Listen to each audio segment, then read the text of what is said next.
Overcoming addiction and building healthier habits. How to overcome an addiction.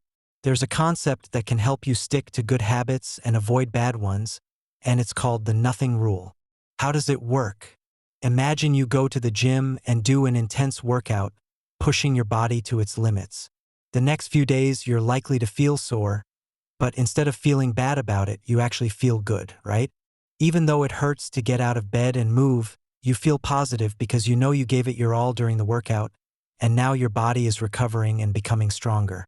You understand that this pain is part of the strengthening process. Now, let's say you're new to working out and don't realize that soreness is normal.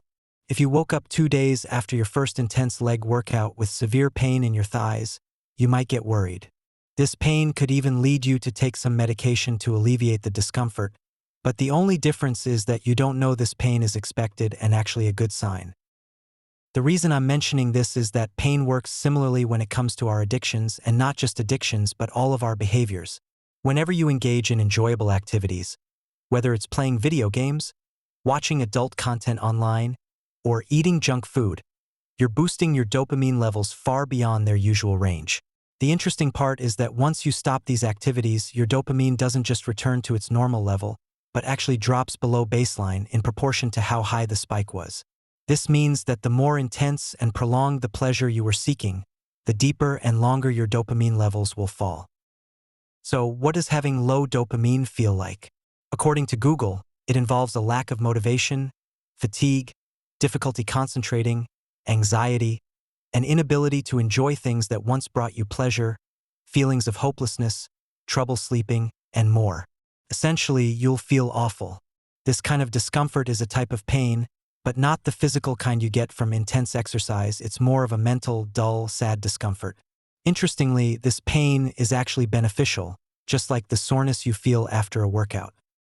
The only way for your dopamine levels to return to their normal state, like when you were younger and found it easier to be motivated and enjoy life, is to do nothing.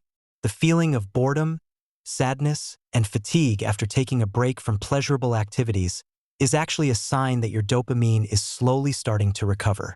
So, instead of turning to more dopamine-boosting activities to escape this discomfort, just do nothing, and with time, you'll gradually heal. Of course, this doesn't mean you should literally do nothing all day, but rather avoid engaging in too many pleasurable activities and just wait. Day by day, your baseline dopamine levels will rise, and things that once seemed boring will start to feel a little more enjoyable again, like getting some work done or chatting with friends. This is your opportunity to start building good habits so that, eventually, you can have a life where turning to your bad habits no longer becomes your default way of spiking dopamine. You'll have healthier alternatives that bring you satisfaction. I also want to share another tip for handling negative emotions. It's called the 10-minute trick. This technique is useful if you find the nothing rule isn't enough when you experience strong negative emotions like boredom or stress and feel the urge to do something to boost your dopamine, like playing with your phone. What you do is tell yourself, okay, I'll play on my phone in 10 minutes. This approach helps ease some of the discomfort because it addresses the anxiety that comes from not knowing when you'll be able to relax. That uncertainty is a big contributor to the unpleasant feelings we often experience, especially during the process of dopamine recovery. When you're making a strong effort to avoid a bad habit, it tends to dominate your thoughts. But by giving yourself a specific time when you can indulge in that habit, your brain can calm down, knowing that there's already a plan to ease the discomfort. And that's it. I hope the 10-minute trick and the nothing rule prove helpful as you work on building better habits. Alright, that's all for today's video. I really hope you found these tips helpful and that they'll make a difference in your journey toward building healthier habits.